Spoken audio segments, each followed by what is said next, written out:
കുറച്ചു നേരമായി വന്നിട്ട്? ഇല്ല, ഇപ്പൊ വന്നിട്ടേ ഉള്ളൂ. ഇനി കാര്യത്തിലൂടെ നടക്കാം. നിനക്ക് എൻ്റെ വീട്ടിൽ വരാൻ വേണ്ടല്ലേ പറഞ്ഞത്? പിന്നെ എങ്ങനെ കാര്യം നടക്കും? എനിക്ക് ചേട്ടൻ വിളിക്കുന്നിടത്തൊന്നും എപ്പോഴും എനിക്ക് വരാൻ പറ്റില്ല. ഇപ്പം തന്നെ 100 കള്ളം പറഞ്ഞിട്ടാണ് ഞാൻ വീട്ടിൽ നിന്ന് ഇറങ്ങിയത് തന്നെ. ചേട്ടനുള്ള ഇഷ്ടം കൊണ്ടാണ് ഞാൻ വന്നത്. പിന്നെ ചേട്ടൻ ചതിക്കില്ല എന്നുള്ള വിശ്വാസം എനിക്കുണ്ട്, അത് മറക്കരുത്. ഓ, വിശ്വാസം മാങ്ങാ തൊലി. എൻ്റെ പൈസ കണ്ട് എടുത്ത് ചാടിയുള്ളേടി നീ. ഈ ചന്ദ്രൻ എന്ത് രേണുക, ഈ രേണുക പോയാൽ വേറെ രേണുക, അത്രേ ഉള്ളൂ. ചന്ദ്രേട്ടൻ എന്താ ആലോചിക്കുന്നത്?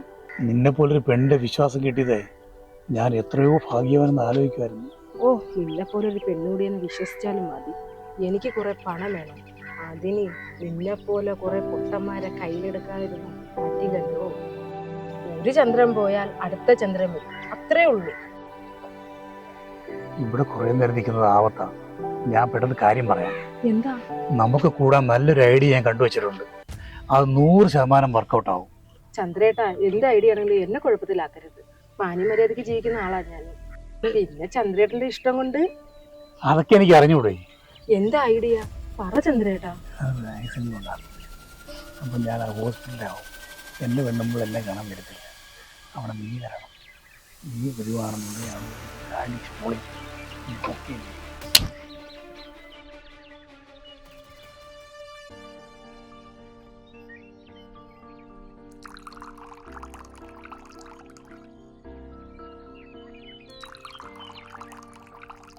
അങ്ങനെ അവളെ അങ്ങ് പൊക്കി. വല വീശിട്ട് നമുക്കൊന്നും കിട്ടുന്നില്ലല്ലോടാ. എന്താടാ അവളുടെ പേര്? രേണുക എന്നാ പേര് പറഞ്ഞത്. പേരിലൊക്കെ എന്തോ ഇരിക്കുന്നത്, ഫിഗറിലല്ലേ കാര്യം. പിന്നല്ലാതെ അത് തന്നെയാണ് കാര്യം.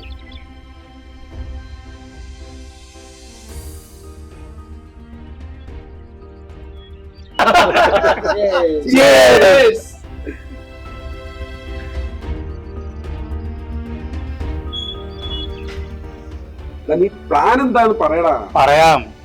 അതിനല്ലേ നിന്നെയൊക്കെ വിളിപ്പിച്ചത്. കുറച്ച് റിസ്ക് ഉള്ള പണിയാ. നീയൊക്കെ കൂടെ കട്ടയ്ക്ക് നിന്നോണം. പിന്നെ റിസ്ക്, നിനക്കാ റിസ്ക്.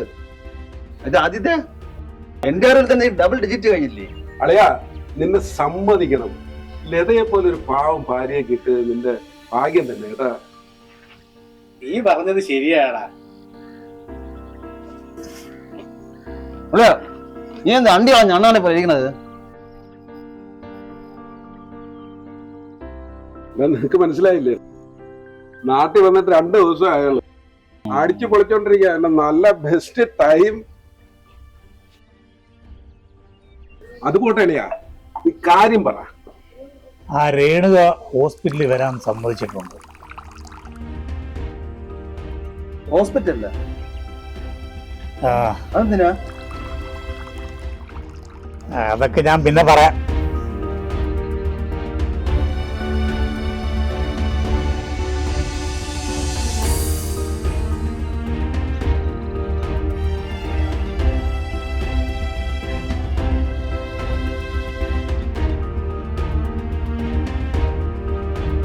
ഒഴിയളിയാ